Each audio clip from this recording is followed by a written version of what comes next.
So my name is Mark Toback, and I'm the proud superintendent of the Wayne Township Public Schools. Welcome to everyone here tonight, and welcome to all of our viewers at home.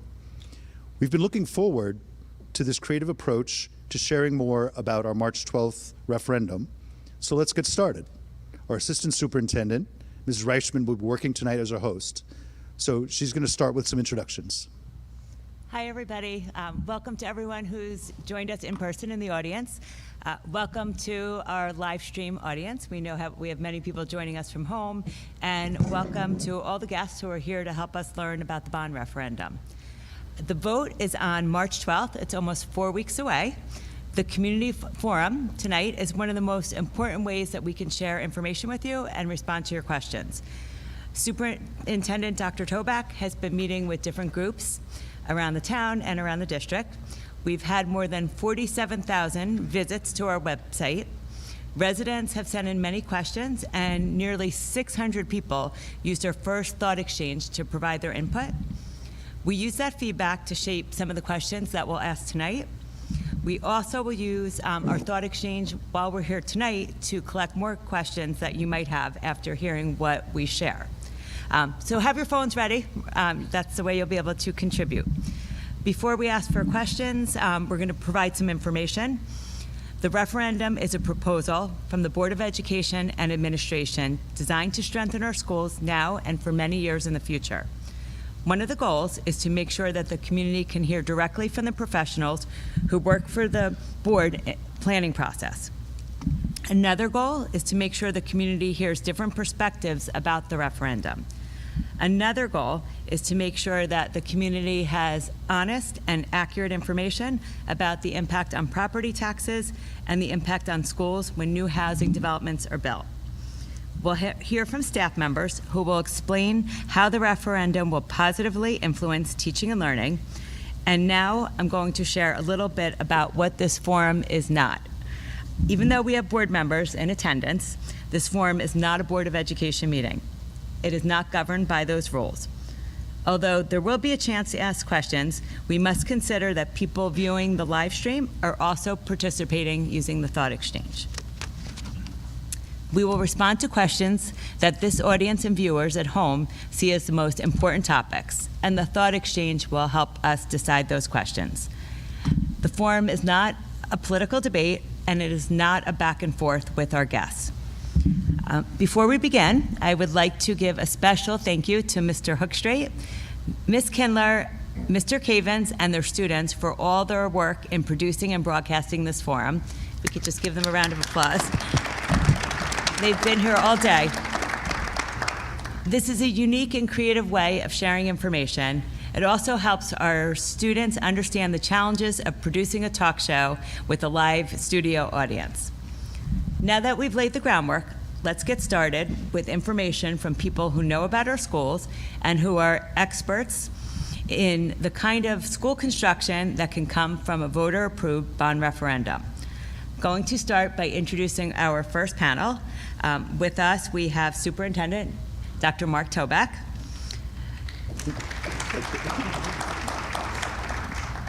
Unfortunately, our board president, Mr. Don Pavlak, is unable to join us tonight. He is attending to some family matters, but we are joined by the Board of Education Vice President, Mr. Harry Persakos, Director of Facilities Administration, Ms. Lauren Tibbetts, and Principal of Perrette Samjian Architects, Mr. Greg Samjian.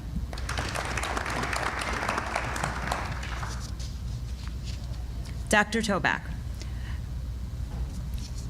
reputation for excellent education is really important.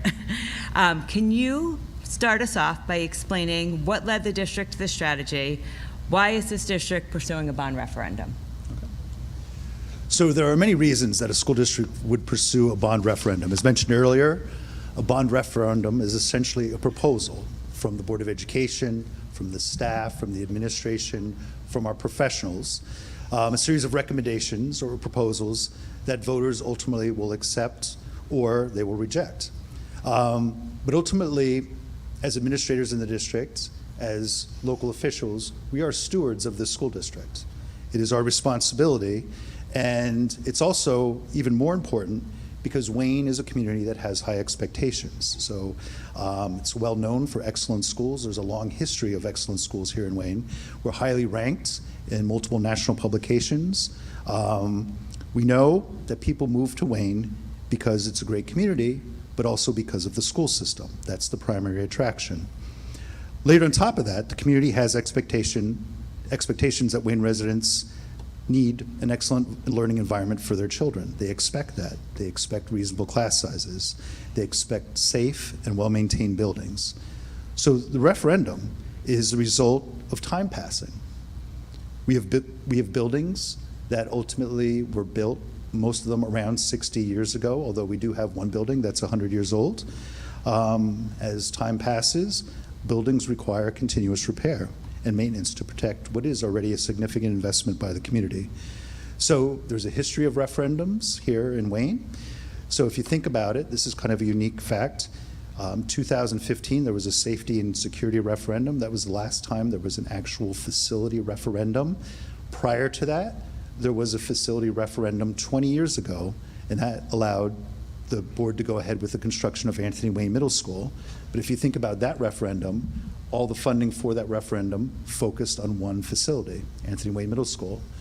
So you have to think back a very long time, more than a generation ago, before there was a significant investment made in our public schools when it comes to the facilities. So the other thing I'd like to just raise is that security needs have also changed over time. And so that's something that we're very concerned about. At this point, about half of the buildings have the security measures that we would like to see in place. We would like to see all of our buildings have those same measures, and we'd like to see that happen within the next year. It would be very important for that. I guess the other thing I wanted to mention was that there are very positive signs about our school district in terms of our enrollment. So there was a time during the referendum there were concerns that our enrollment was going to decline over the next few years and that we'd have a steady reduction in enrollment. We've actually seen the opposite of that, and we've also seen a lot of pressure, especially on our elementary schools, and we'll talk about that in a few minutes. The pressure to maintain our class sizes, the kind of class sizes that Wayne residents have come to expect. We also know that we have new housing developments that are going to accelerate that, especially, like I said, the pressure at our elementary schools. We have issues with space now in terms of we have a certain number of students, we have specialized classes. We've gone from 3 ELL teachers, English language learner teachers, to now a staff of 11. They require classrooms. Our special needs population requires specific types of space. So we have a lot that's happening in our district and a lot of growth that we are seeing over the past few years. The other thing that I think is really important in this district is the district has a proud history of inclusion, of offering exceptional programs for our special needs population that requires space. So one thing I guess that's important to think about in terms of how our facilities exist. So when our schools were built, special education as we know it today did not exist, right? The types of small classroom spaces, those sort of things were really not part of the design. But that's obviously something that's very important in the district today, but that creates facility usage issues. For example, a very small class of students, maybe a class of 5, that is housed in a classroom that could accommodate over 25 students.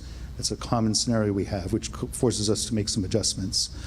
And then the other thing we have that's a really positive sign, and another reason to really pursue referendum, is our early childhood center continues to grow in leaps and bounds. So it's really tripled in size since we started. It's a very popular program.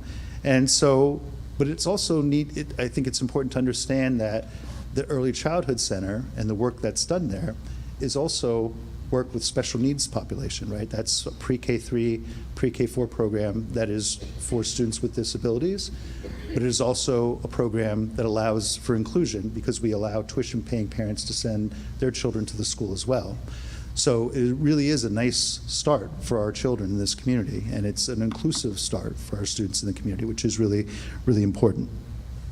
So Dr. Tobak, there's no doubt that Wayne is a desirable place to live. That's evidenced by the increase in the housing development in our town. Can you tell us how facilities can impact the school's perception?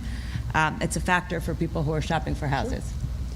Absolutely. So if you think about your workplace as adults, or if there are students in the audience who think about your school, you have certain feelings that you get when you enter a building, right? It's very easy to see, and it affects everything that happens. So for example, in a school that has, say, a boiler that's not working properly, and a number of classrooms don't have heat, well, that interferes with education, right? If you have a building that has a lighting problem, there's a circuit that's blown, that interferes with education.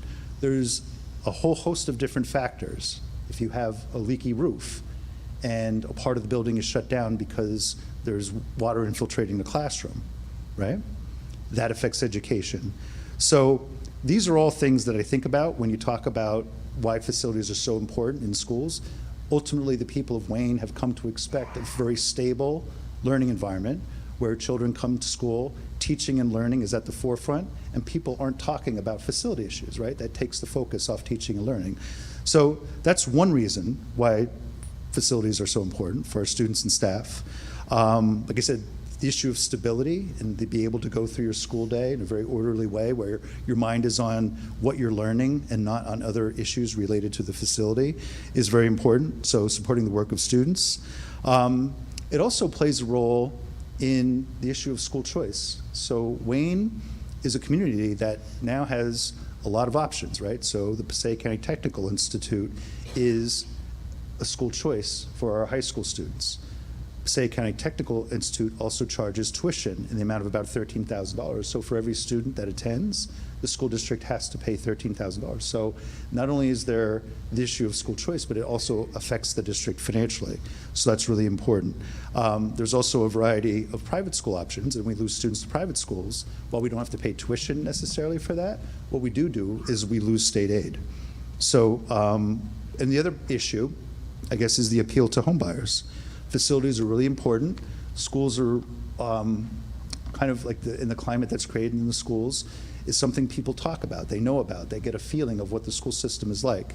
And I know I met with a large group of real estate agents about 2 weeks ago, and we had a long discussion, but they did echo the idea as a group that when young families come to visit and they want to see a house that's for sale in Wayne, the first thing they say is, well, what about the schools?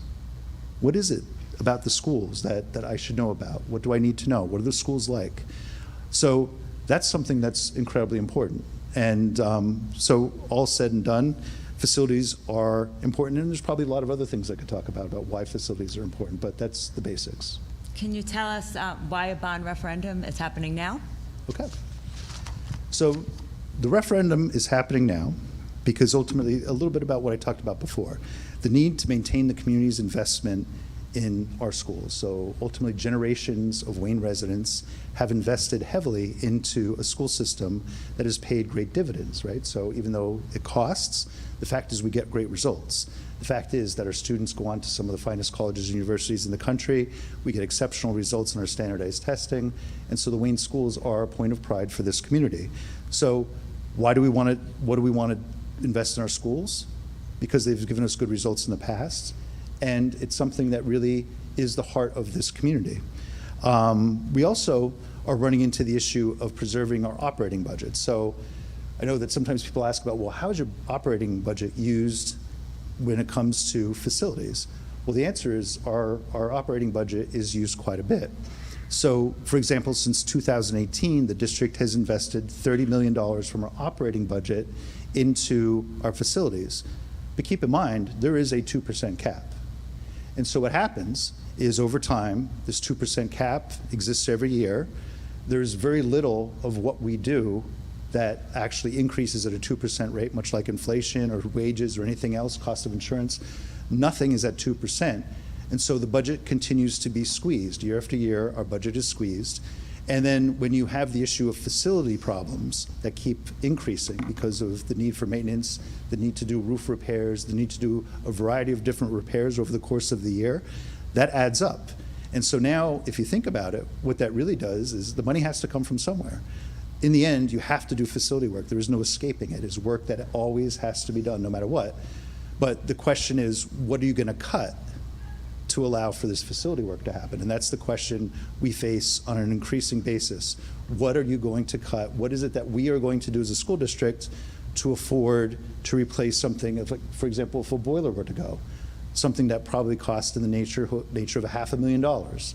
Well, if a boiler goes and we have to replace it, that money has to come from somewhere. So to maintain our budget and to keep our focus on education is a very important thing and a worthy thing to include it as part of the reason why we should pursue a referendum. I know that there's another reason to hold a bond referendum, and that is state aid. Can you explain a little bit about how state aid works? Okay. So state aid is a critical issue when it comes to a bond referendum. Okay. So I'm assuming all of you are residents of New Jersey, and since whenever you became a resident of New Jersey and you had a job, you've been paying into a school construction fund. Okay. So that is essentially a fund that's maintained by the state of New Jersey because the state of New Jersey recognizes the importance of school facility work, right? So whether it's construction or whether it's renovation work, there's a whole host of things that the state considers to be very important when it comes to maintaining our schools. And so they've created a fund for that. And there is no way to get that money back except through a referendum. So that is the reality of it. There is no state aid that's available to the community. It is incredibly important in terms of our proposal. The board did everything they could possibly do to stretch the taxpayer's dollar as far as it could possibly be stretched. They took every opportunity to identify projects that ultimately will generate state aid. The proposal we have, this referendum, includes $39 million worth of state aid, which is almost 1/4 of the cost of these projects. So that is a significant amount of money that comes back to the community. The other point, I guess, is that some people have asked, well, what happens if the referendum fails? What happens to that money? And the answer is it goes to some other community, but it doesn't come to Wayne. So I'm not sure exactly how much Wayne residents have paid into this fund over time, but I am sure it's a significant amount of money when you consider the whole community is paying into this fund over all these years. And there is one opportunity to get it back, and that is through a referendum. So the other part about it is that without a referendum, the work that we're talking about that's included in the referendum, right? This is a no-frills referendum. We're talking about roof work, partial roof replacements. We're talking about window replacements. We're talking about the types of things that if you do that kind of work at your home, right, these are things that pay for themselves over time. So there's an efficiency factor that's built in where most of the projects that we're talking about will ultimately pay for themselves. So that's another positive thing that really works well on behalf of taxpayers. These are necessary projects that you would have to do, but these are projects that we would pay 100% of the costs without a referendum. Otherwise, right, the budget would be used, and I doubt we would ever catch up. If you look at our school security scenario, it was about 9 years ago that the safety and security referendum that we did have failed by 22 votes, right? So it failed by 22 votes. And the whole point, I guess, is that over that time period, with the 15 schools we have had, we have only been able to put in place the types of security measures we would like to have in half of our schools. In other words, we've been doing the work as best we can. We've been adding security vestibules. We've added a camera system. There's a variety of things that we've done. But how long is too long? I think when it comes to issues of security, the sooner we get that work done, the better everyone will be. Our schools are safer when they have these security vestibules. They are safer with the camera system, and we need to have those things. I mean, the camera system isn't in all our schools, but what we do need is those vestibules and some of the other security measures that I really not supposed to talk about too much. Right, so I guess that's the main points for that question. Okay. Well, there are over 60 projects included in the proposal. So, Mr. Persakos, can you tell us how the Board of Education selected those projects? Sure. The board really kept taxpayers on the forefront when developing this referendum. I've been on the board for 2 years and a month, and immediately in February of 2022, there was a presentation on, how to handle a referendum, and immediately we asked the administrators, can you take us on a tour? I mean, I have 4 kids in the school district, and I've only seen, I had only seen 3 schools, Randall Carter, George Washington, and Wayne Valley.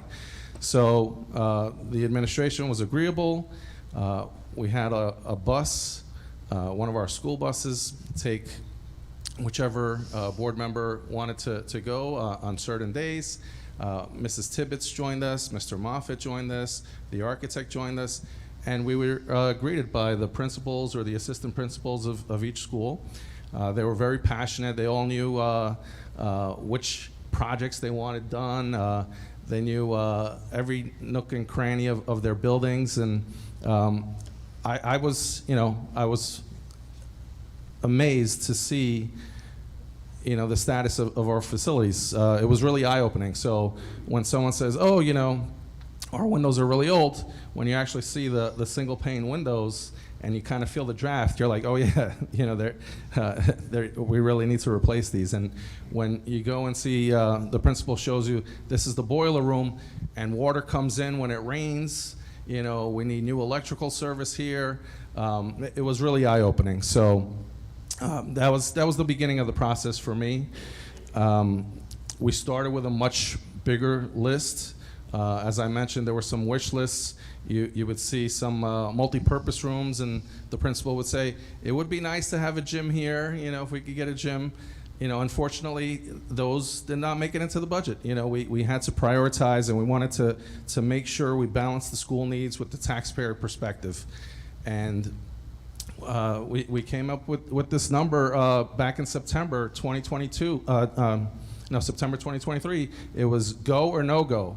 And the previous board said, this is a go. We're going with 170 million. We're not going with 400 million. And we basically prioritized, what could bring in future savings and what can maximize the state aid. So it was a long process. Government takes a long time. It's not, let's pick March 12th and do it on March 12th. There's only 5 dates when you could actually do a referendum, and we had to make sure we reached this goal. So back in September, we said we have to get to March 12th and make sure all the projects are in and ready to go. Thank you. Mr. Thompson, can you tell us how long you've been working with the district and what projects you've been working on? So Perrette Samjian Architects was retained by the school district in about 13 years ago for the first time. And then every year we're reappointed as the architects of record, where we're on standby so that the district, if they have capital projects that they want to undertake, we're there to help them with that. There's no cost for the appointment. We're just there on standby. Every several years, the district will go out and ask for qualification statements from professionals so that we resubmit. And based on our success rate and our history, we're fortunate to be reappointed. The projects that we've worked on over the last 13 years have been funded through capital, meaning that Mr. Moffitt will either put money aside in the operating budget for capital projects, or there'll be some savings each year that gets accumulated in a capital savings account, for lack of a better term, and that money is used to execute on projects. The projects that we've executed on include some of the security vestibules that were alluded to earlier. We worked on science labs. We've worked on restroom projects. We've worked on mechanical equipment projects, kitchen projects. Every kind of project that you would expect is impacting a school and its physical environment has in some ways been looked at and on some level been touched without extra funding beyond the capital. Can you please walk us through some of the projects that are on the ballot? Sure. So there was some mention of all the projects that were explored over the last year and more. And so the projects, for those of you at home, should be seeing the screen. For those of you that are here in the audience, I would bring your attention to the screens. They fall into some very basic buckets. What was mentioned is some school security projects. We have some mechanical projects. We have projects that are structural in nature. We have interior renovation projects, and we also have safety and accessibility projects, which include bleachers at both high schools and elevators as well. So that's kind of the overview of the buckets, and each school has some different types of projects. There was an attempt to balance the needs, recognizing that there are many schools, and in some cases, some of these projects have already been undertaken. In other cases, we're trying to balance out what is being done throughout the district. Thank you. As I said earlier, we had community input through the thought exchange, and there were a couple of questions that I wanted to ask you that came in from the public through the exchange.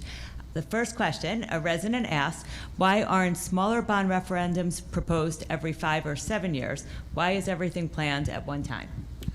So a bond referendum is a funding mechanism, and typically, and Mr. Moffett may address this, so I hope not to steal his thunder, but a district can only borrow money for no more than 5 years without going to this kind of referendum. And so a district could do bond referendums more frequently. That is a choice. But typically when you're borrowing money, if you think about it like a mortgage, you're borrowing a large enough sum where you want to pay it off to impact the taxpayer in the least way possible over a 10, 15, or 20-year window. So while you could do referendums every 5 years or every 7 years, and you could get yourself into a cycle where in 5 or 7 years you do a referendum, you'll be adding to the taxpayer's commitments, but that at some point you will recycle it, and that the first bond referendum, that debt will be paid off, and so that next grouping will arguably have no impact to the taxpayer. And a portion of this referendum, which I think will be touched upon by someone else on our panel, but a portion of this referendum is going to not have a tax impact on the taxpayer because, as was alluded to, the last referendum was 20 years ago, and that bond referendum is coming to a close. So the last payment will be made, and so that debt, that monies, will go towards new projects without a portion of this being impacting the taxpayer. So it really, you could do that. Now, the district did try a bond referendum in 2015 for approximately $5 million, and as was stated earlier, it was not successful. Thank you. So I have one last question for this segment. Possibly you or Ms. Tibbetts can respond. Several people asked about the Anthony Wayne Middle School and what might need to happen there. I know this was already covered, but if you can briefly recap the situation there, and specifically, people asked about if we had a warranty or why the builder is taking care of any of the costs that we will incur. Would you like me to take that question? So the Anthony Wayne Middle School was built approximately 20 years ago, and part of what has been seen in recent years is some cracking in the walls, in the floors, et cetera. Typically, there are warranties in place that last a couple of years, and I believe that there was some research done on the legal front. Again, I am not an attorney, and maybe someone else later in the panel can address this, but I think there are statute of limitations that exist when you talk about liability for those that are involved in the construction project, and I'm led to believe it might be somewhere around 10 years. I'm not sure because we were not involved in that middle school design or that project when some of this was starting to be noticed, but what we've done is we've started to do some due diligence and are continuing to do that due diligence because we want to make sure that if whatever occurred in the form of cracking was just based on new construction settling after a few years, well, that's an easier repair than if it's determined that the structural issue and the settling is more severe. So we are working on that right now, and again, we'll be addressing that as part of the referendum as to what direction we have to go to address that. Okay, thank you. That wraps up, I'm trying to be mindful of the time. So that wraps up this segment of our panel. Thank you. You can take your seats, and we're going to bring up our next group of guests. At this time, I would like to invite up Mr. Moffett, Ms. Khan, and Ms. Akampora.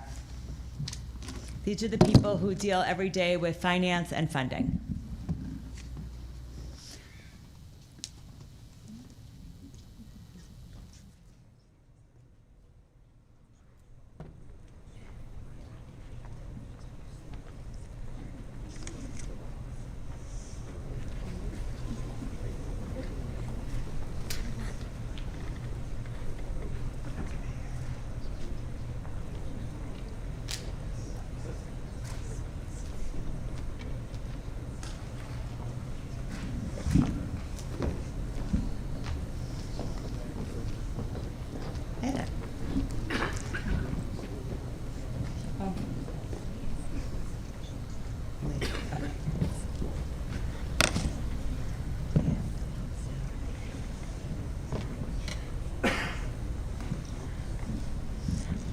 Welcome, everyone. Our financial advisors helped develop the funding strategy for this proposal. That includes $39 million of state aid that is only redeemable through voter approval. We'll start by letting you introduce yourselves. I'm Bill Moffitt, BA here in Wayne Township Public Schools. Good evening. I'm Andrea Kahn. I'm with McManaman, Scotland and Bauman. We are bond counsel to the school district. Good evening. I'm Robbie A. Kampora with Phoenix Advisors. We're the district's financial advisor. Welcome. Mr. Moffitt, maybe you can get started, and you can both add in your expertise. Can you outline the funding strategy for us? Well, the funding strategy starts with our operating budget, as alluded to earlier. You only have so much room in the budget to fit everything you need, right? So what we do with the facility group, the department, facility department and their related capital projects, you evaluate them every year. You decide whether it's really size and complexity.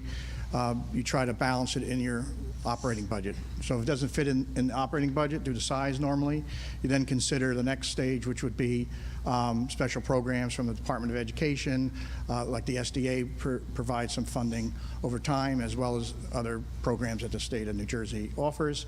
If that really doesn't help you, you then consider putting it into maybe a plan that includes a withdrawal from capital reserves or maintenance reserves. The board has been very careful to build these reserves over the number of years. Prior to my joining the district in 2018, the Board of Education had already established a capital reserve, and we're making regular deposits into that reserve. On my watch, they also moved forward with establishing a maintenance reserve, and they've been making regular payments into that, and deposits, I should say, for these type of projects to continue with capital, address a capital and maintenance needs over time. So that's kind of the strategy. So there's like four, I should say, legs to each table. So you have the operating budget, you have your reserves, you have the special programs, and then for the bigger projects, like we're talking about tonight, it's such a large dollar amount, you just have to consider a referendum that would be offset by, as alluded to earlier, programs that were eligible. And that was one big thing the board had pushed from the very beginning of the long-range facility plan, as Mr. Prisacco addressed, which is maximizing the areas. So like if you have a project that was a roof that we knew going into the applications for the state, for state aid, that certain projects were going to be eligible. Roofing is one, so partial roofs became popular. The window replacements, again, the efficiencies there, it was eligible for state financing, so we focused on those type of projects. And that's how we came to then consider the referendum in the size and the number of applications with the board. And that kind of is a nutshell of as an overview. Thank you. And if I could just add to that, as Mr. Moffitt said, for large capital projects, typically it would be done through a bond issue, through the issuance of bonds, and then the cost is spread over the useful life of the projects, and the people who are actually living in town are the ones who pay for it. This is different than in the corporate world. In the municipal world, capital projects are funded with bond issues so that the taxpayers who actually benefit are the ones who are actually paying them. In the corporate world, they may build reserves that are used forward, and that's just not an issue. Anything additional? Yeah, I think it's important to think about the borrowing term. That's what I was going to discuss too. That the buildings are going to be here for a long time. You're already using buildings that are 60 years old to 100 years old, and the referendum is the referendum repayment term is based on the useful life of these improvements. So 25 years is a reasonable useful life. And the students and the taxpayers that are here for the next 25 years are going to be paying for these improvements that we're implementing today. So I think that's an important point. Thank you. It's very important for residents to note the difference between assessed value and market value. We've been saying throughout this education campaign, don't guess, know your assessed value. Can one of you explain how to find the assessed value? Do you want to start? Well, basically, your taxes are based upon your assessed value, and the assessed value often, usually, falls away from the market value over time. Periodically, there's an adjustment to bring you back to the closer to what the market value is. On a county basis, it's adjusted further. The way you've determined the impact of an issue for you is to look at your tax bill and to see what your house is assessed at. And I understand that there's also a calculator on the website that will allow you to insert your assessed value and figure out what the proposed bond issue would cost for you as on the basis of the assessed value of your home. If I could add, you could access that information by hitting our website. You go into the funding area, and you'll see a calculator for the assessed value. You can add it in, you can provide information, it'll calculate it, and then you also have a reference also on that same area of the web page, which gives you a kind of a 5 or 6 areas that you can focus on if your average is close. But I do want to reiterate, what you think maybe your market value is very common for, I know I go to parties and people say, hey, we talk about values of our houses in our community, and value your house and the cost that you may list it for on the market is different than what it's assessed at, and you can see a pretty big variation here in town. So what you think you might be the value of your house, you really have to focus on the assessed value, because that's the way the municipality and the county calculate your property taxes. For our participants here and at home, there's a QR code there. You can hold your camera, hover over, and it will take you right to the calculator.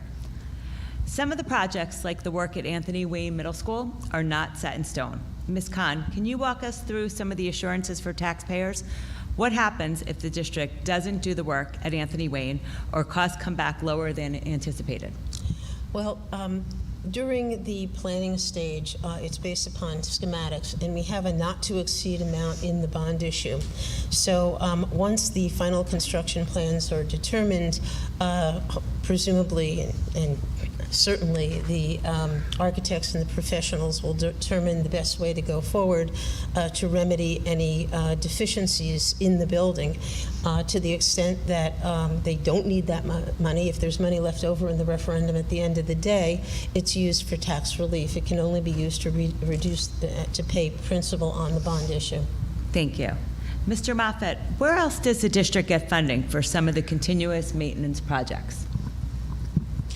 As Mr. Samjian mentioned, there has been a significant amount of projects undertaken here in town.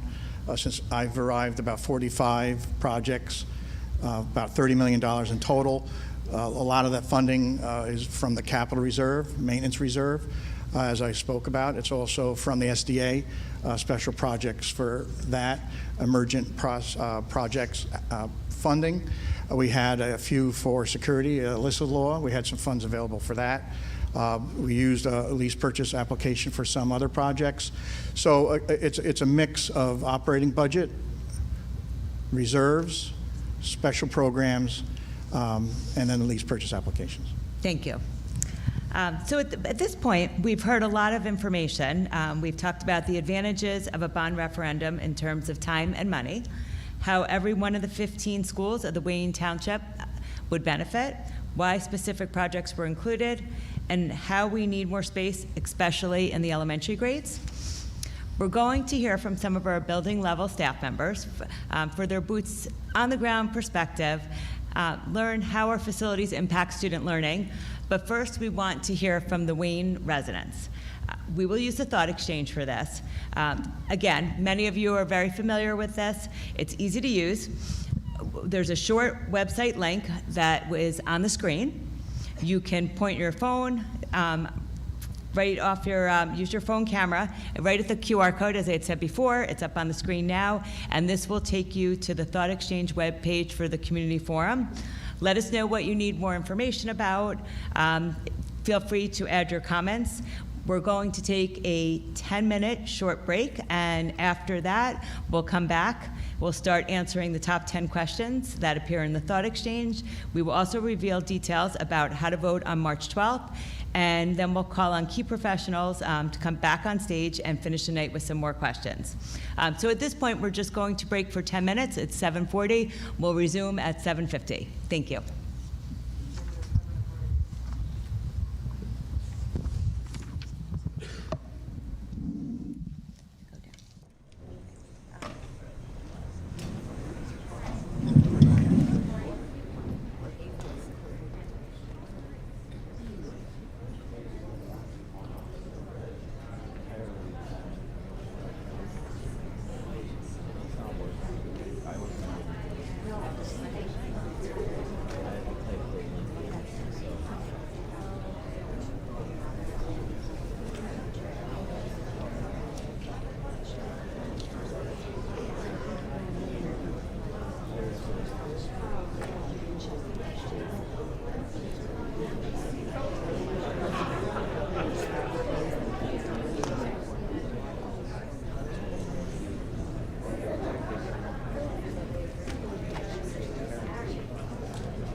We're going to get started and resume the presentation if everyone could return to their seats.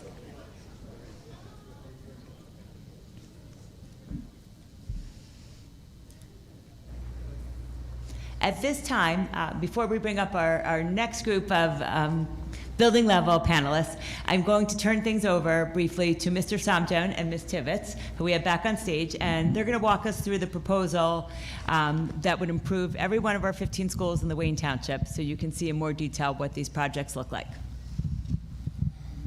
Thank you. So the slide that everyone has the benefit of seeing now is the overview of the buckets that I referred to earlier. Again, for everyone's benefit, they're categorized by school security, building systems, which are mechanical, plumbing, building envelope, roofs, windows, the new classroom at Preakness, some drainage improvements, which are site-related, some structural improvements, which we talked about at Anthony Wayne Middle School, and then interior renovations at the lockers and kitchen cafeteria, and safety and accessibility, including the elevators and the bleachers. So they say a picture is worth 1,000 words, and so we're going to ask our help here to get us onto the actual imagery.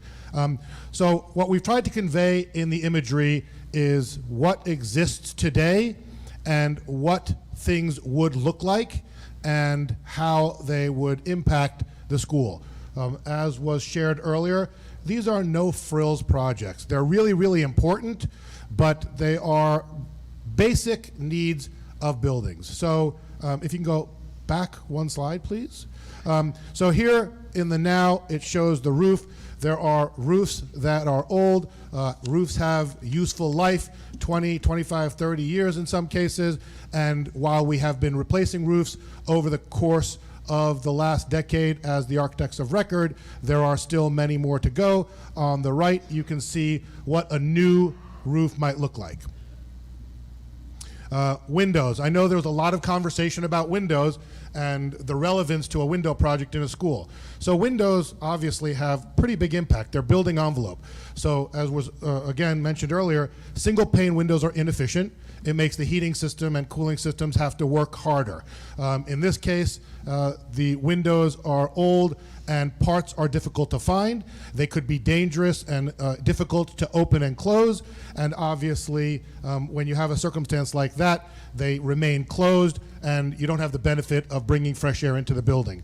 So on the right, there's an image that what a new multi-glazed window might look like that is more energy efficient and safer and benefits many things, including but not limited to the heating systems and ultimately operating budgets.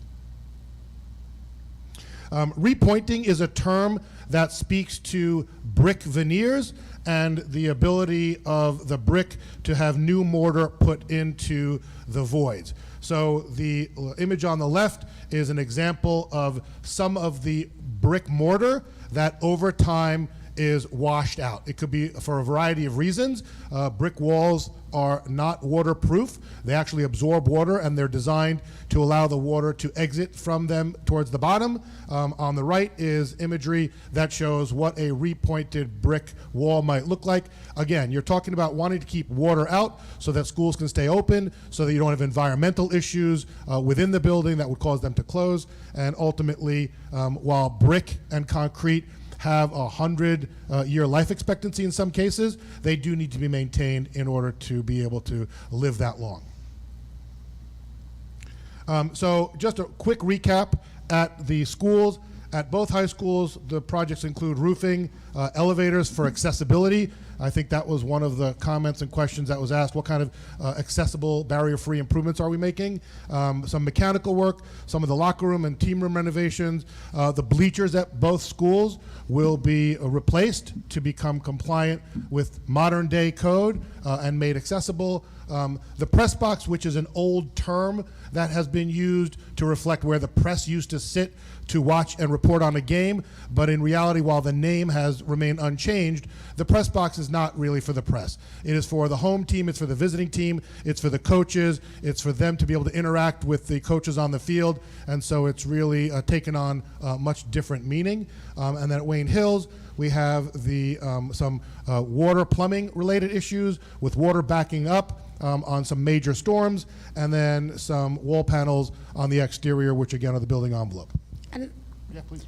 I would just like to point out the picture that is up right now is actually in the hallway over here. So you can see that this is one of the results of us after a storm where the water does flood and it actually spurts up through the drain. Again, this is in our own hallways in this building. So the image of now is one of the existing locker rooms. The proposed image is a more modern design and updated locker room that we would expect to replicate. The issues, not only accessibility, but also sight lines, so that the staff and coaches have an ability to see what the student body is doing within the locker room, and ventilation are parts of those projects at both high schools. The bleachers, the image in the upper left, is what exists today. Obviously, it is a major concern that has been discussed with the board now for quite some time, and the new bleachers that are proposed would have not only the safety features built in, but they would be designed and constructed to be accessible with ramps and places for wheelchair and related accessible access.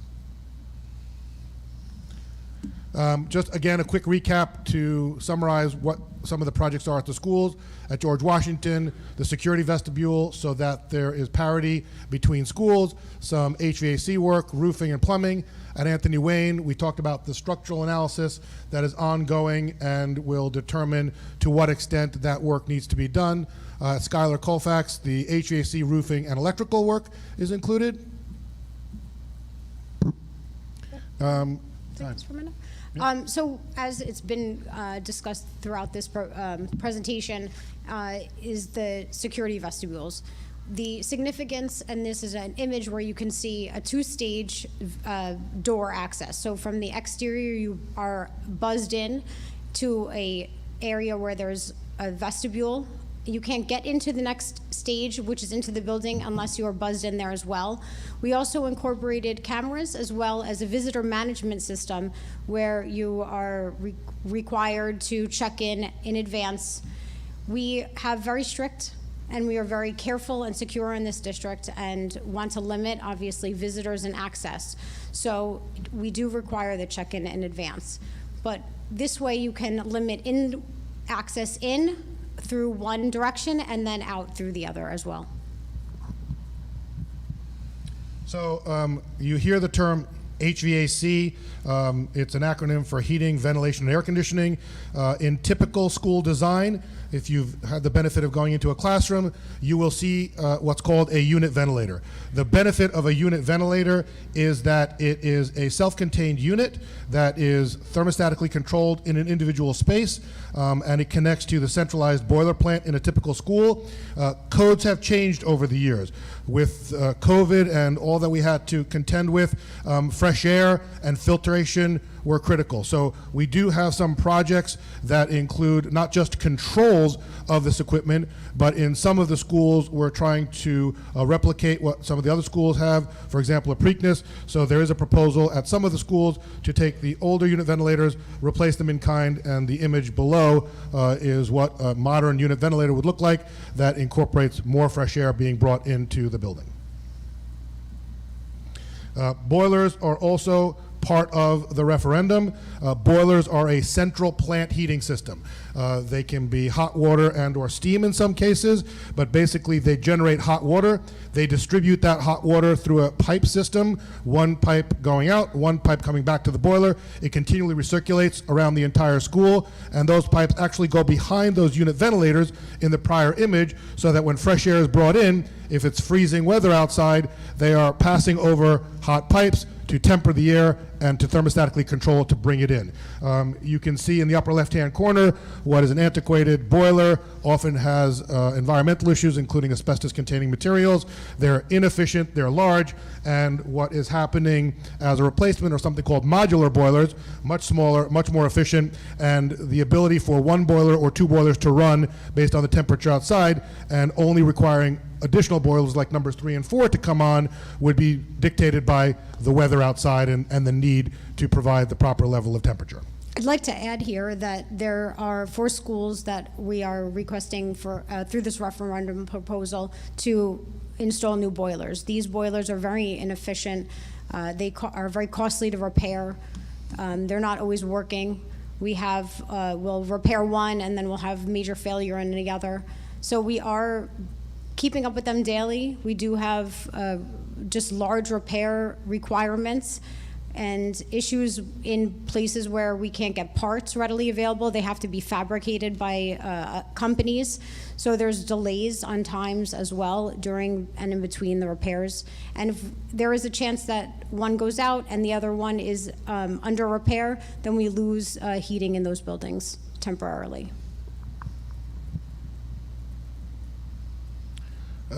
So again, just as kind of a recap, at Fallon, there's a security vestibule proposed that will parity the schools that already have them, HVAC, roofing, and a boiler. At Randall, we have the HVAC, roofing, and some exterior stair repair work. And at John F. Kennedy, some HVAC and roofing. At Lafayette, again, security vestibules, roofing, boiler. And again, you're seeing a theme here. There's a goal of addressing the projects within each school within those overall buckets. Pines Lake, again, HVAC, boilers, addressing some flooding with drainage, some brick reporting on the exterior, some windows at the exterior doors. At Packanack, again, security, HVAC, boilers, and roofing, as well as some windows on the exterior doors. At Ryerson, some HVAC and some windows. And also, if we flip back, the Ryerson, this year, we are doing a security vestibule that will be, the work will start and commence in the spring and go through the summer. And this is outside of the referendum. It is not a part of the referendum. And that, I think that's an example of the projects that the district has continued to keep up with as best they can, using either capital reserve or maintenance reserve or some of those other funding mechanisms on an annual basis. At Terhune, again, security vestibules, HVAC, and some window and exterior doors. At Thunes Day, security vestibules, some HVAC, and some windows. And then I think this is a slide for somebody else. You can leave that up there. Thank you, Mr. Samjian. If you could stay with us, Mr. Samjian, some of the thought exchange questions came up for you. We just wrapped up. We had 75 people who participated, which is wonderful. And I would like to invite Dr. Toback, Ms. Khan, and Ms. Akampora to come back up. Some of these questions were specifically directed to each of you. Thank you.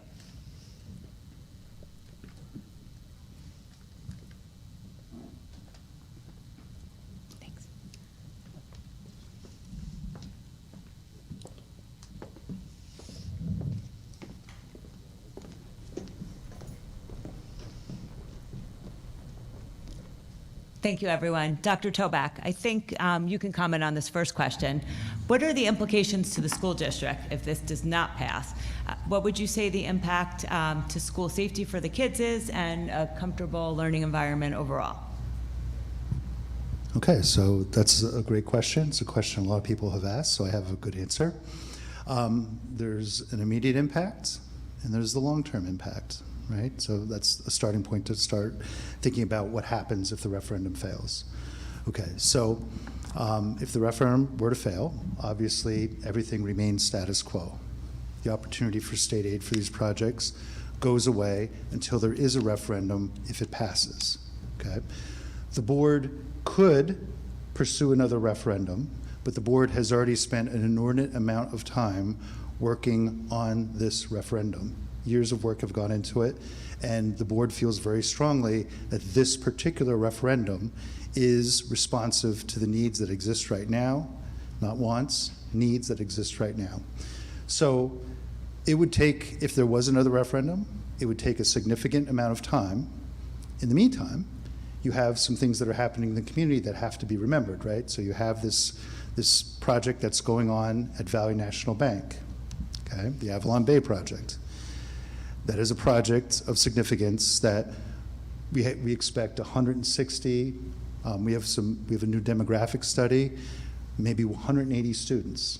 And so I use this example in a letter where the idea would be that if nothing changed, and assuming that all those students are not necessarily elementary school students, some would go to middle school, some would go to high school.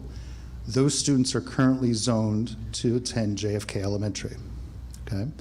So we already have 370 students at JFK.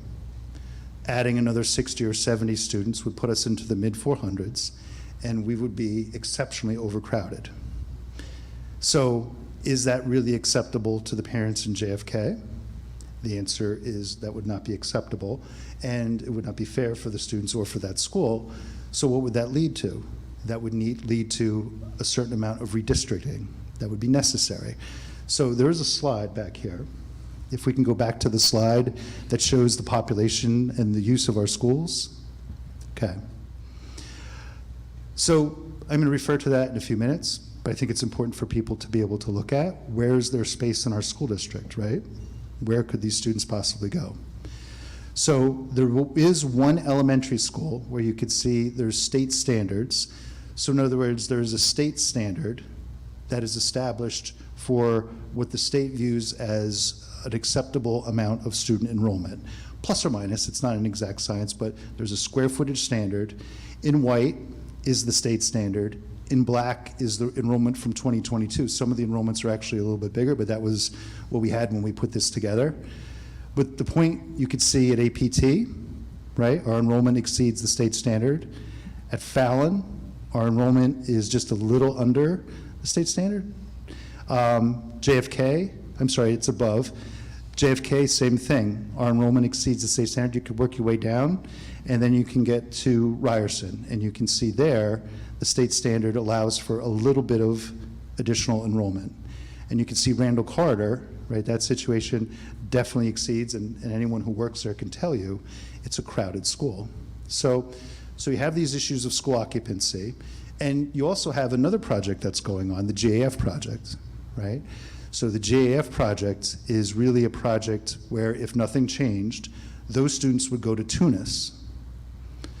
Same thing, project that has single-family homes, it has townhouses, it has apartments, and the same type of thing. We expect about 170 students or so that would come from that project that would have to go to school. And you could see there is absolutely no room whatsoever at Tunis. It is well beyond what the state standard is. Again, anyone who works there, any parent who has children there, you could see very clearly, especially at some grade levels, you would definitely have a situation where we would have problems. So what does that mean across the district?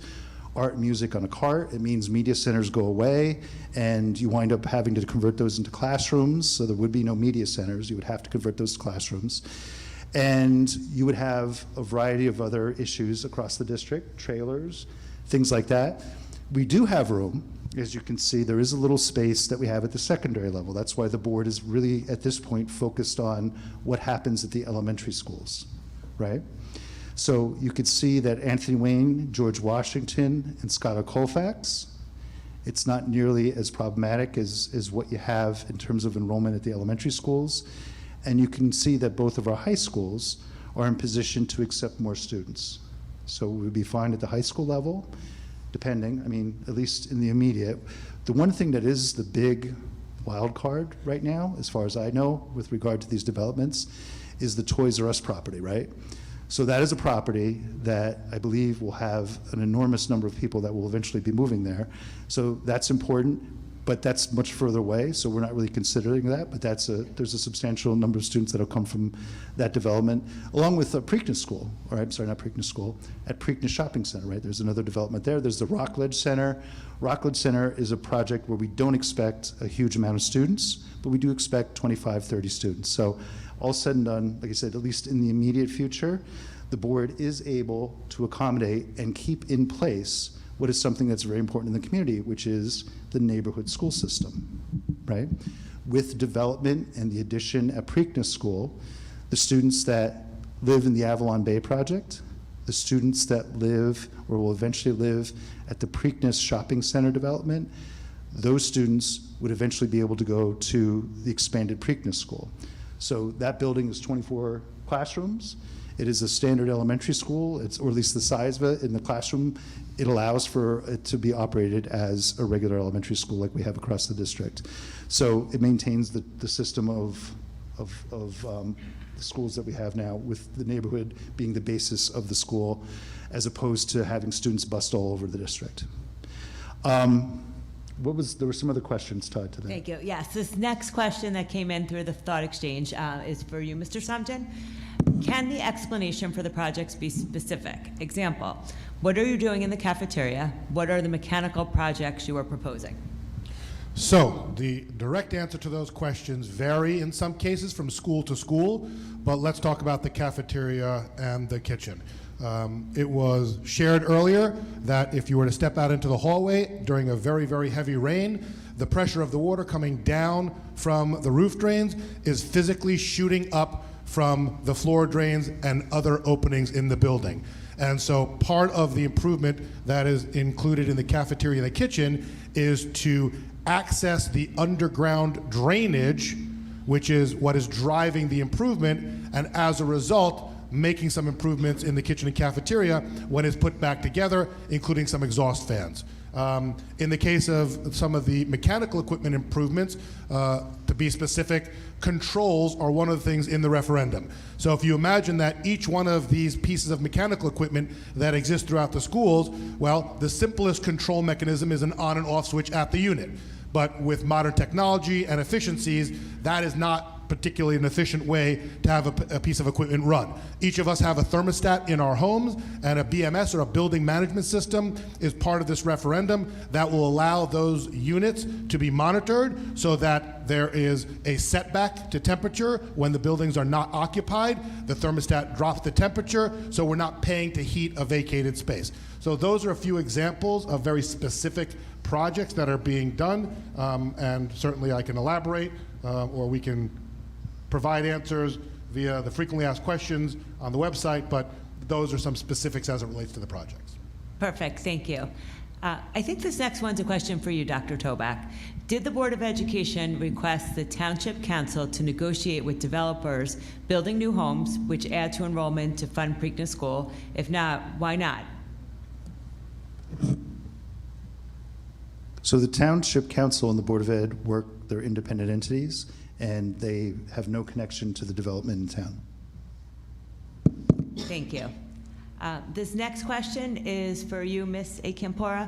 Based on the projected 2026 reevaluations, how much more of an impact would this be to a taxpayer?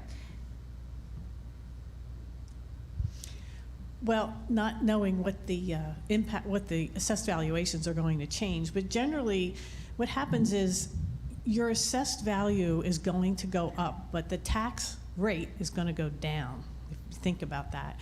You still have to raise $100 through the whole town, and your assessed value may be $200,000 before the reval, and at that point, your impact may be $100. When the reval comes in, your assessed may go up to $400,000, but you still have to raise the same amount of taxes throughout the town, so that's not going to change. Everybody's in the same situation with regard to their assessed valuation. If the average that we used was $229,000 for the average home assessed value, I'm sure there's probably not many homes that actually sell for that. So the real market value is probably 2 or 3 times that. When they do a revaluation, they're going to bring most of your assessed values up to the market value. They're supposed to when they do a revaluation. But in fact, it's not going to change the amount that you're going to have to pay in taxes. It really just lowers the tax rate. It's kind of confusing. I don't know if Andrea would have anything to add or anybody else, but you still have to raise the same amount of taxes. It's going to be spread amongst the town, and the tax rate, this is what happens all the time. I think the ratables here are $8 billion or $2 billion, whatever they are. It's going to, right now, the ratables for the whole town, assessed value is $5.2 billion, okay? When a reval happens, they're gonna go up to probably $9 billion. But the amount of taxes to be raised is gonna stay the same. It's just that your assessed valuation is gonna go up. It's not gonna double the amount of taxes you have to pay. So I think that's important to point out. So it's just a way of dividing up the total amount that you have to raise for the schools, and that amount is the same before and after, so it just spreads it out, and the tax rate would come down when the valuations go up. Can we go to the 3-house slide? There's a slide with the photos of 3 houses. I think it's right around there. Right there. Yeah. Okay, so what I thought would be helpful is with this slide, it really illustrates ultimately the differences between market value and the assessed value of homes in Wayne. So you have the situation in Wayne where ultimately there is an enormous difference. There's an enormous difference between, in some cases, the market value of a house and an assessed value, which is why we've been emphasizing know your assessed value, because that is the way for you to determine what kind of tax impact you would see with the referendum. So you could see the first house, right, at 193 Newark Pompton Turnpike, assessed for $139, but its market value is $415. 66 Mohawk Trail, right, assessed value $164,200, right, $164,200. The market value is $550,000, and the final house is assessed at $286,000, and the market value is $779,000. So really huge differences between the assessed value and the market value of those homes. But it's important to see, it's important to understand, and it's important to know your assessment. Hey, can I just add one thing, and I'll try to do it quickly, and then I'll have my experts on my left make sure I'm saying it correctly. What Robbie said was, if my house is assessed at 200, in the reval it's going to go to 400. But the way the tax is calculated, and I'll make up a number because I don't know if this is correct, it might be 25 cents per $100 of your value at the 200 mark. When it goes up to 400, what typically happens is that 25 cents per 100 might go down to 12 cents per 100.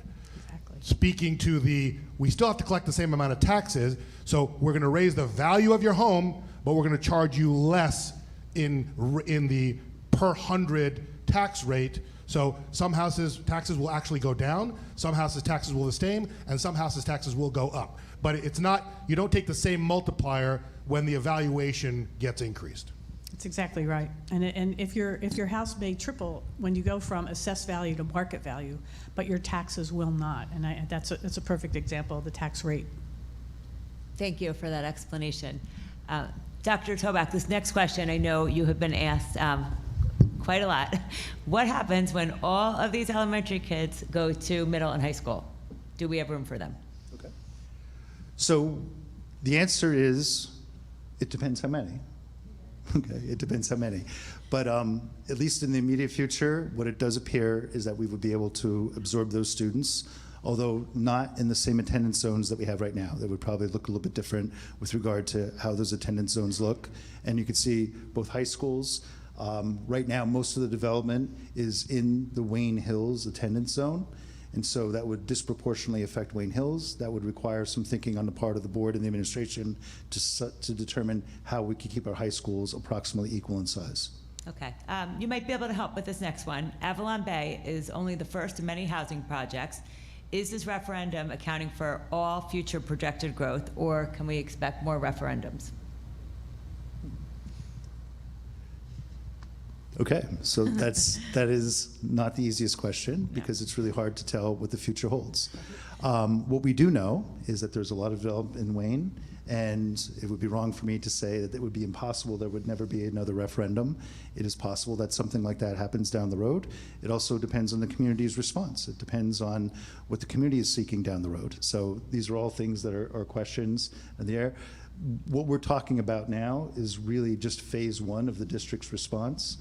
What that would look like in the future, really very hard to tell.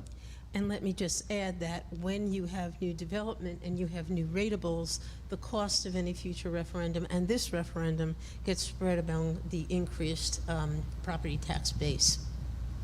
And I guess the other point is there is another phase of development that's coming. So we're in this phase and we're looking at these issues. There's another phase on its way. Thank you. Mr. Samjian, regarding the window replacements, will all of the windows be replaced or only the windows that need to be replaced? So based on the way the question was phrased, we're not just replacing windows for the sake of replacing windows. So there is a concerted effort to focus on the windows in the buildings that are most needed and that have been identified in conjunction with both the professional team and the facilities team here in the district. And I want to say, just got to get my right glasses, bear with me. 1, 2, 3, 4, 5, 6, 7. So 7 of the schools have window replacements proposed as part of the referendum, and one of the schools we actually did a partial window replacement back in approximately 2014. So not every school is getting a window replacement, about 7 are. Thank you. We have 3 more questions. Ms. Khan, this one is for you. Who can vote? Can you vote if you are a U.S. citizen? Can you vote if you have a green card? You have to be a registered voter to vote. So the final date for registration, I think, is February 20th. Oh, it's up there. Okay. Of course, I can't see that far. And you can also vote by mail, but you have to be a registered voter to vote at all. So yes, you have to be a citizen. There is legislation going forward that will expand who can vote and when in terms of how old you have to be for school district, for just school district, but it won't be available at this time. And you can vote by mail. You have to apply by March 5th, and you can apply in person up until the day before the election. Thank you. We have another question for you. And we receive various forms of this question. Why isn't the township contributing some tax revenue toward the cost of school improvements? I'm sorry, repeat that, please. Why isn't the township contributing some tax revenue towards the cost of these school improvements? Okay. Well, the school district and the township are very different public entities. They have different budgets, and state law requires that a school district raise its taxes, raise its budget. It certifies its amount. It's raised by the municipality under the scheme, the way it works, but the school district budget is separate from the municipal budget. Thank you. All right, we have 2 more questions from the Thought Exchange. Mr. Sumpton, both of these are for you. First question, several people asked about Anthony Wayne Middle School and what might need to happen there. Specifically, people asked about some kind of warranty or reason why the builder isn't covering any of the costs that might be incurred. Can you please address this? So we did address that earlier in the presentation. My understanding is, and again, I'm not a lawyer, that the building was built 20 years ago. It's unclear when the cracking that is evident actually started or the settlement actually started. And my understanding is that there's a 10-year statute of limitations to file any claim like that. Again, I can't speak to whether that is accurate or not, but there was some casual conversation about that when the question came up. But again, 20 years ago, it's not even clear if the builder is still in business or the contractor is still in business. And so, 20 years is a long time, and unfortunately, these are some of the things that we have to contend with in the construction industry. Yes, it is unfortunate. Thank you. I have one last question for you. This person wrote in, I am concerned about the size and scale of the undertaking and the ability to manage this project in a manner that will be cost effective. It seems like to drive costs up. Can you give us an idea of the timeline and also answer the question about driving up costs? So the public bidding process requires post-referendum for the professional team to create a set of drawings that are publicly bid. And we might have 2 contractors that are interested, and in some cases we might have 15 contractors are interested. Those projects that are bid through a sealed envelope process. We set a time and date for the bid opening.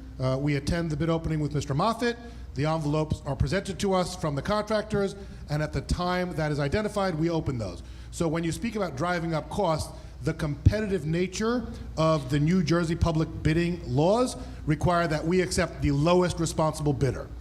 We've seen variations on bids that can range in the millions, and we are required by law to accept the lowest responsible bidder. So that is intended to try to make the most economical sense for the taxpayer.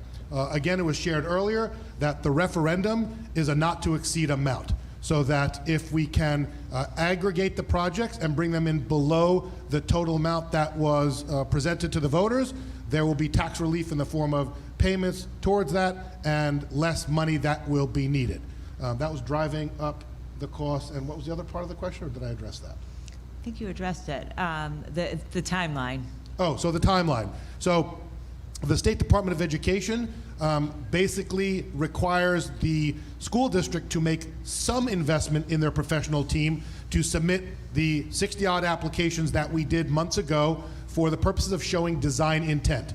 It's enough where we can develop the budgets that you've seen, and it's enough for the Department of Education to say that it complies with the various standards that they are requiring the district to meet. However, no detailed drawings have been created.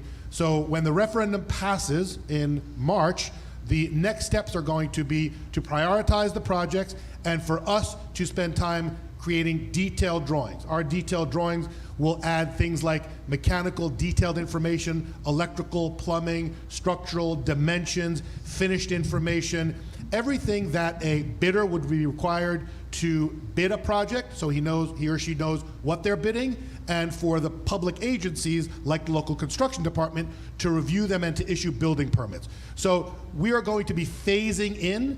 As you can appreciate, there are many, many projects dozens and dozens of projects here. And so we'll be packaging them for cost efficiency. So we might go out to bid with multiple boilers in the various schools for one bid package. We might package multiple window projects. So there's a lot of tactical decisions that will happen post-referendum, where we will be phasing in projects. We will be staggering them so we don't disrupt the students everywhere. And ultimately, this is probably a 3 to 5 year implementation. So when people talk about, well, why don't we do this referendum in another 3 to 5 years? From what I can tell, inflation is not going to go down. The cost of construction might level, but they're not going to probably go down. And so by the time we get to implementing these projects, we will be 3 to 5 years down the road. You'll see some earlier, probably not very much in summer of 2025 because referendum passes in March.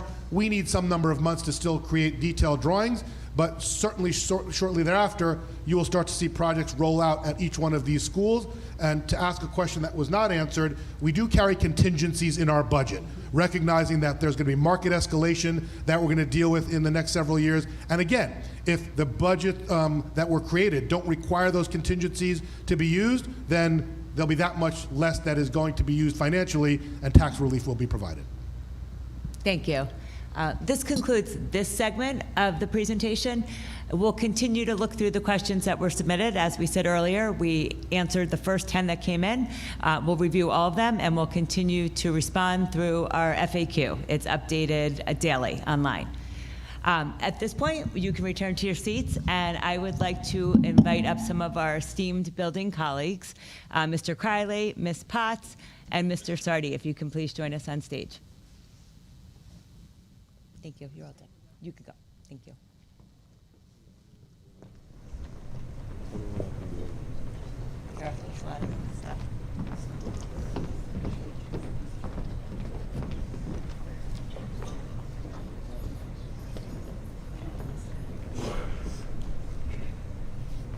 Welcome.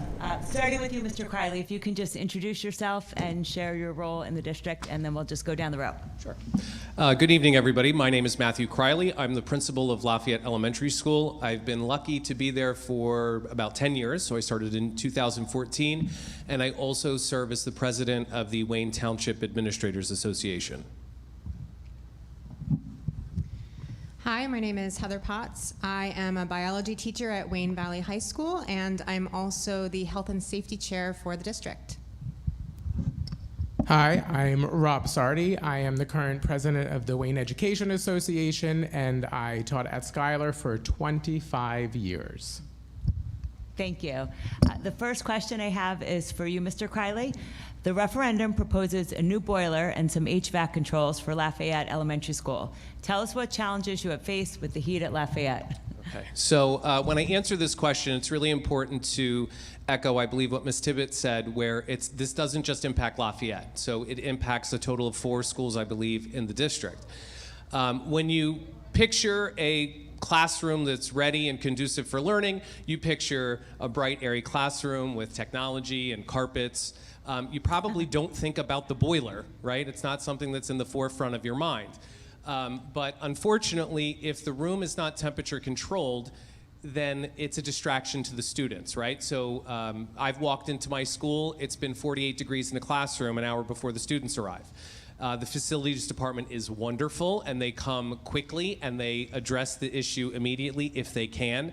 But there have been times that we have to move a classroom from their homeroom. So the teacher has to pack up all their belongings. We have to take all the students, maybe put them in the media center or the cafeteria, right? And so then not only is that homeroom classroom interrupted, but then we're also interrupting other special subjects. So then we may have to have media in the classroom.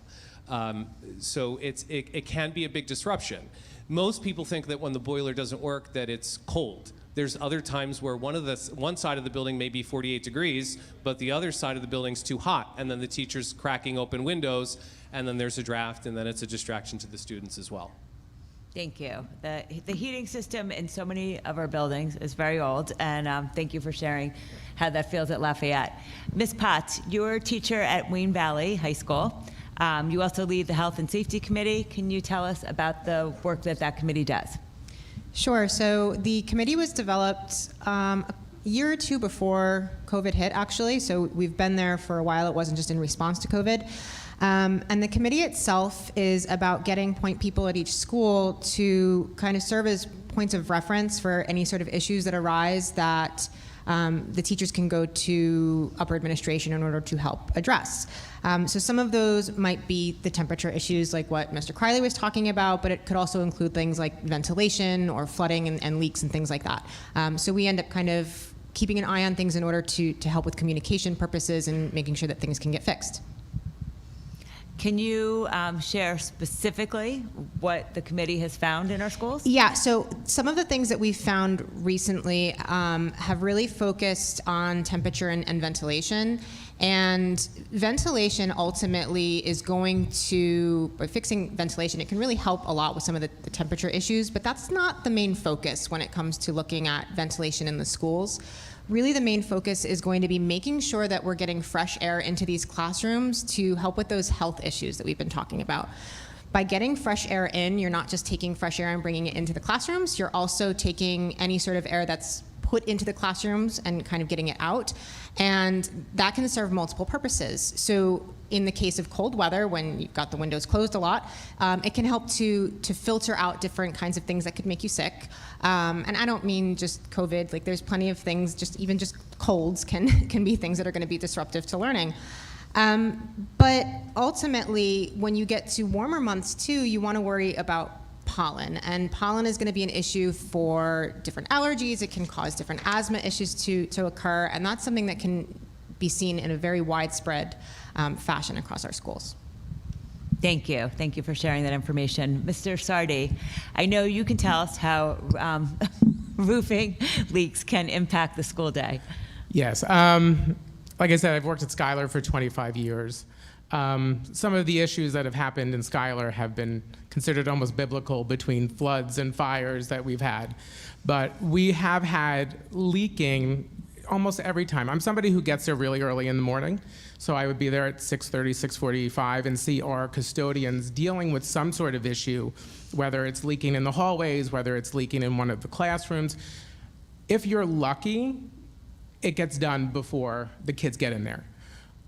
If you're even luckier, you are still able to teach in your classroom with maybe just a bucket or two. And I feel like Mr. Crowley said something about ideal learning situations. Just opening a window can kind of distract a kid. Having an actual bucket, like that is what they're focusing on. They're not concentrating on whatever linear systems you're trying to figure out, or trying to get them to do any sort of division. They're just really focused on that.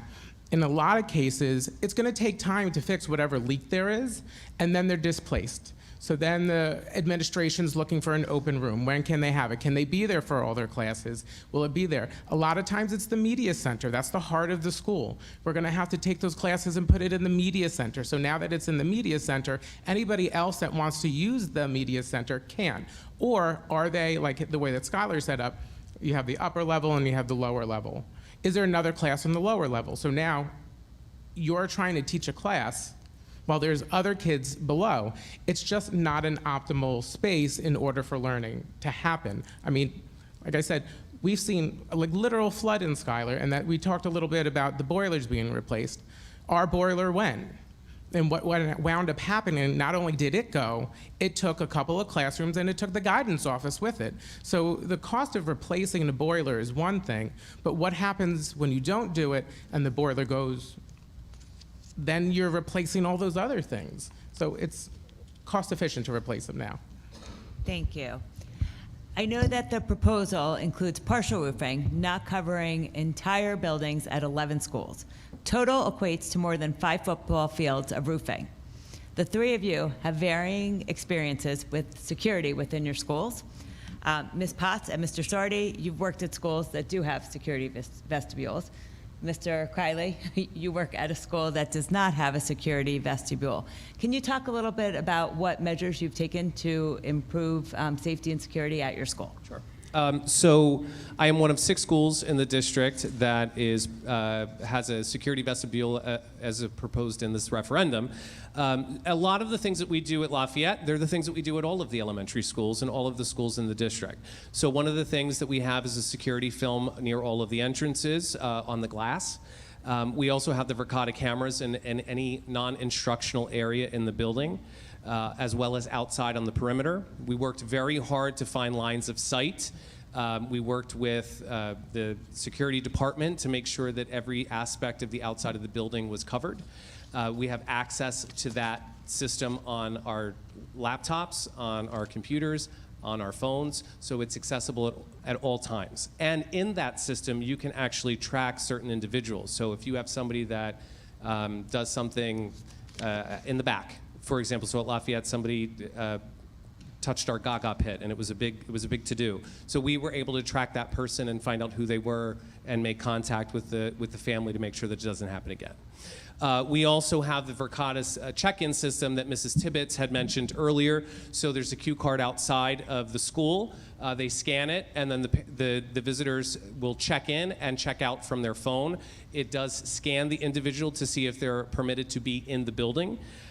For grade level performances and other assemblies at the elementary schools, we have a ticket system. So the ticket system, we send tickets home to the parents, 4 tickets each, so that students, when they have their performance, their families come, they have the tickets in hand. And if somebody doesn't have a ticket, then we can give them a line of questions to ensure that they are there for the correct reason or make them check in to the Verkada system.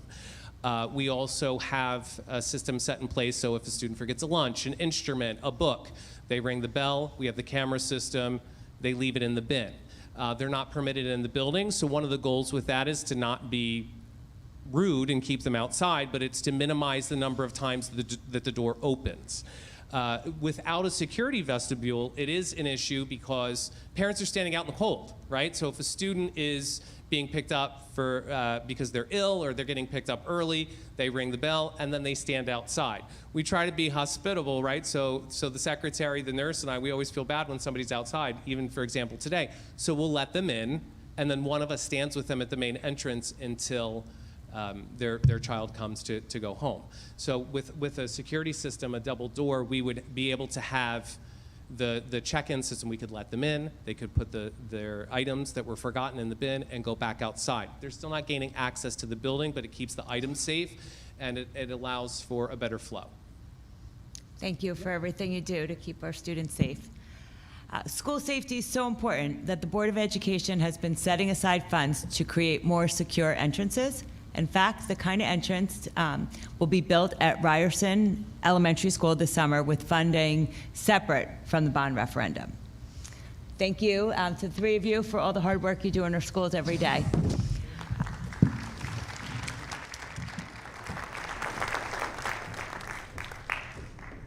At this time, I'm just going to reinforce and reiterate the many ways to make sure that everyone knows how to vote. You must be a U.S. citizen to vote. If you are already a registered voter, voting is in person on March 12th. All 18 polling locations in Wayne Township will be open from 6 a.m. to 8 p.m. However, there is one change. Voters who typically go to the Community Fire Company, number 1, will report to Wayne Police Athletic Leagues. You can find where to vote on the bond referendum website, wayneschools.com/future. Voting by mail has already started. Passaic County started sending mail-in ballots about 2 weeks ago. There's still time to get a vote by mail ballot sent to you. Start with an application form. You can get that application to the county clerk's office by Tuesday, March 5th, if you want them to mail a ballot to you. It's important to restate the application must be received by March 5th, not postmarked. It has to be received by then. There is a later deadline if you want to skip the postal service and pick up a ballot in person. The deadline to get a vote by mail ballot in person is 3 p.m. on Monday, March 11th. Once you have a vote by mail ballot, there are 3 ways to submit it so that your opinion counts in this referendum. Send it back to the county by getting it postmarked by the date of the vote. That's Tuesday, March 12th. Hand deliver your marked ballot to the county clerk's office. Or drop your mail-in ballot into a county-designated box. One way that you cannot submit your mail-in ballot is by bringing it to the polling place. The in-person polling location cannot accept mail-in ballots. At this time, we'll take a break to answer a few more questions. I would like to bring back Dr. Toback, Mr. Samjian, Ms. Akampora, and Ms. Khan.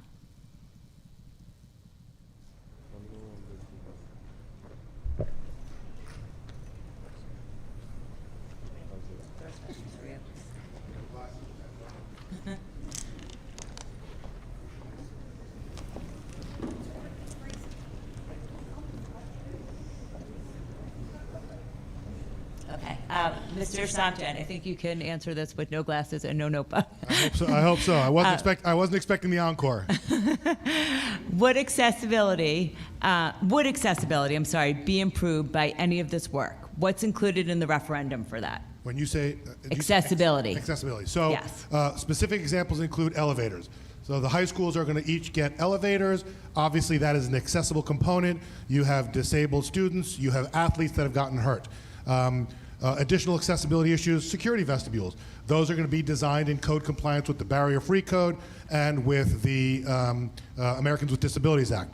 The bleachers are not only going to be designed with safety, but the new bleachers will be accessible. They will have ramps. They'll have areas for family members who bring grandpa or grandma to be able to sit near and with the family group. So those are some examples of the accessibility that will be designed into the various projects. Thank you. This next question, Mr. Samjian, you can help us with, and Dr. Toback as well. What kinds of projects have we been calling must-do maintenance, and how is state aid a benefit there? So I can say just very simply from my perspective, must-do projects are projects that would affect educational programs and stability in the classroom. Yeah, so to piggyback on that, and I think the administration really spoke eloquently, and I love the reference to biblical proportions. A roof is certainly something that is a must because we want to prevent water from getting into the building. Not just because of the distraction to the students, but there are environmental issues when water comes into a building and starts to allow things to grow that you don't want growing inside a building. There is an example where debt service aid, that is we are referring to, is something that the state supports because it's a building envelope piece. So we've tried to focus on the projects that are making the best use of the debt service aid. Roofs, windows, boilers, the mechanical systems, those are all defined by the state as the higher priorities, and that's why they are funding them with debt service aid. And I can add to that. Basically, the state funding formula will determine that a cost is eligible for renovations if it's a code requirement, if it's health and safety, and for new construction for eligible spaces. And so it's just a formula. In this case, the state was, we were very pleased with the results. The only costs that were deemed ineligible were the bleachers and the team rooms. So it was a very favorable response from the state. When you start a project like this, you have to make application, and the state approves it for compliance with all state code requirements, but also for a determination of the eligible costs, and that was what allowed the state to provide it. Now, the eligible costs are based within the limits of the state formula. Thank you. This next question, feel free to jump in. How are energy efficiencies included so that we can save money in the future? Again, it's a great question, and I'll cite the windows as a specific example of energy efficiency. When you replace a single pane window, if any of us have single pane windows in your homes, you can feel the temperature on the window itself. We are going to be replacing windows with multi-pane windows. So there's an example of energy efficiency. When we replace a roof, the new code requirements require greater insulation in the roof. So when we remove and replace a roof, we're going to be introducing more insulation. And again, with the combination of windows and roofs, you have a more energy efficient building envelope that will allow us to reduce operating costs because you'll have the mechanical equipment running more efficiency. So again, those are some very specific examples of energy efficiencies that are part of this project. Thank you. This question came in through the thought exchange from Ms. Tibbetts. Maybe you could just respond right there from the podium. We've talked about two-stage entrances as a safe step up in safety. Tell us how the elevators at both high schools are considered to be safety measures. So new elevators at both high schools will allow for first responders to enter those with more accuracy and have the ability to also bring emergency response equipment in, such as stretchers or gurneys. So those also create an ability to provide more safety and security. The traversing the building at a faster rate, and also the fact that the elevator will remain in service, where we do have a lot of breakdowns with the current elevators that we have. Thank you. Mr. Samjian, how would the bleachers be safer? So I don't think it's a surprise that much of the talk has to do with the current bleachers, which were designed quite some time ago, have a gap that exists below the bleachers, and that's a safety hazard. And there was a tragedy that I'm sure everyone is aware of. So the new bleachers, and I don't know if we can get to the image, if someone still has a clicker. If you can go to the bleacher imagery, the after image shows the new designs of bleachers that will have those, there we go. So it's a little bit deceiving in the imagery, but in the existing imagery that exists up top, you can see the large gap that exists between the footboard and the seat. And in the newer image, while it's dark, it's because it's a dark panel, but you can see that the area below the seat and above the footboard is completely filled in now. So the gaps that exist today will be completely eliminated, and obviously that is a major safety concern that has been discussed here in the district for quite some time. Thank you. Dr. Toback, I think you can help with the next few questions. Where else does the district get funding for some of the continuous maintenance projects? So there's been a really concerted effort by the Board of Ed to ultimately take our fund balance at the end of the year and invest that in maintenance and capital reserve accounts. So two different accounts that allow for maintenance or capital investments across the district. And so annually, there's a significant amount of money that is put into those accounts in the neighborhood of like $4 or $5 million in some years, up to $6 million I think we've put in. And so that is one important way that the district funds these projects. However, so other sources of funding. So what's interesting is the Department of Education awards districts that take this approach. So the system that we have in New Jersey allows for school districts to put money away at one point in the year. You can put it into capital reserve. And then what happens is when there are grants that are available to the district, okay, you have to fund part of it, the state will fund part of it. So we have a number of projects that are going on right now. They're called regular operating district grants, which doesn't sound like the most interesting thing, but they're referred to as ROD grants. The whole point is you have to have that money, much like we talk about like for other types of projects, you have to have the money to get started, but then you get state aid. You get a significant amount of state aid, and that's actually one of the best deals that are out there. You get about 40% of the project paid for by the state, but you have to have that other 60% in the bank. So that is one important way. There are other types of grants that we receive from the state. There's other types of opportunities for funding, but really, when you talk about the lion's share of the work that we've been doing in the district over the past few years, it's been through our budget. Fund balance goes to capital reserve goes to projects. When there are opportunities, like for example, ROD grants that are available to us, we basically pursue ROD grants, and that has led to millions of additional dollars worth of funding with state aid. Thank you, Dr. Toback. How are these fixes that are included in this referendum addressing the additional students? What about adding teachers? You're just improving the footprint, not additional space or students. Okay. So we're improving the footprint, but that allows for obviously the hiring of additional teachers and classrooms, and that is something that is allowable. So in the end, the district, after there is a successful referendum, also is allowed to, within its budget, staff those new buildings. So that's an adjustment that's made in the budget where you have increased enrollment and you're able to staff a building based on the outcome of a referendum.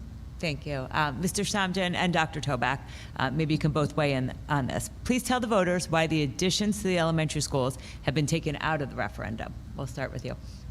So we explored additions at the elementary schools, and I think it was stated earlier in the presentation, it was one of many things that were explored that were ultimately removed from the list because the dollar value was getting up there. Ultimately, Preakness was focused on because there are economies of scale. If you're going to do additions at each of the elementary schools, that requires construction to take place in multiple locations, can be a little bit less efficient. With the construction happening at Preakness with 24 classrooms, that allows the economies of scale of construction to have one contractor building on one site with minimal disruption to every school. Are additions at each school still an option? Certainly, but I think, and again, I'll defer to Dr. Toback, that I think at the end of the day, there was a laundry list of projects well above the ones that are ultimately being presented, and the board had to make some difficult decisions on which ones to present. So while the classroom additions at each school was not moved forward, the issue associated with the population growth is being addressed by these 24 classrooms and the 40,000 square feet on one site. Thank you. Anything additional that you wanted to comment? I think that's a great explanation. Me too. Thank you. All right, we have one last question. I think, Dr. Toback, you can probably respond to this. Can you please share the specifics of the HVAC component of the referendum? Will air conditioning be addressed in all buildings? Tell us how air conditioning was considered and then cut from this plan. So it is true. Air conditioning was part of the initial discussion with the referendum. And after really years of looking at the different projects that we could pursue and looking at the cost of projects and looking at what the state considers fundable projects, the board decided to not move ahead with air conditioning. Okay, so the reasons for that are there's a number of them. First of all, the state does not consider air conditioning a necessity, while in some cases people feel it's a necessity. The state of New Jersey does not see it that way. So there is zero state aid for any air conditioning project. HVAC projects are another story, and so like Ms. Potts spoke about the effectiveness of like what a new HVAC system does for a classroom and the health of the occupants in that building, in that classroom. That is separate from this. The other factor is the cost, right? So there's no state aid for air conditioning for the district in the amount of $60 million. So that would add $60 million onto the referendum, zero state aid. Thank you. So being mindful of everyone's time, it's 8:53. We shared a lot of information and answered a lot of questions. We appreciate you tuning in from home and coming out tonight on this cold Thursday night. We hope this helped you understand what you'll be voting on. Remember that the last bond referendum for the Wayne Township schools in 2015 failed by just 22 votes. Every vote counts. That would have improved security at the schools, and here we are 9 years later talking about finishing that goal. We have been chipping away at those security vestibules, which is really, really important. All the details about voting are at wayneschools.com/future. There are forms, the deadlines are included there, the directions, poll times and locations. I know I shared that tonight. It was a lot of information, so you can find it all there. Just a few reminders. We are recording this, so please tell your friends who missed it. They can catch up at their convenience by watching the recording. There may be a part that you want to listen to again, just to get clarification. The link will be on the referendum web pages. That's also a place to see the short videos about the proposal, research the assessed value of your home, and estimate your tax impact. Every week until March 12th, Dr. Toback will add a podcast segment. This is a new way we're making information available. The podcasts are short and very focused recordings. They make it easy to learn about the referendum. You can listen while you're driving to work, taking a walk, making dinner. We're just hoping that you'll take the time to listen to them. To ask more questions, you can send an email to future@wayneschools.com. Look for an announcement about our next thought exchange, which is planned for the end of this month. And to all of our professional guests and staff members, thank you for your time and your expertise tonight. Thank you, everyone. And the same to our Wayne Hills TV crew, Mr. Hookstrait, Ms. Kindler, our students, Mr. Cavens, thank you. Thank you to everyone who came to Wayne Hills tonight. We appreciate you being here. And again, thank you to everyone who's watching from home. And finally, thank you to everyone who learns how this referendum is designed to make Wayne Township Public Schools stronger for the future. This concludes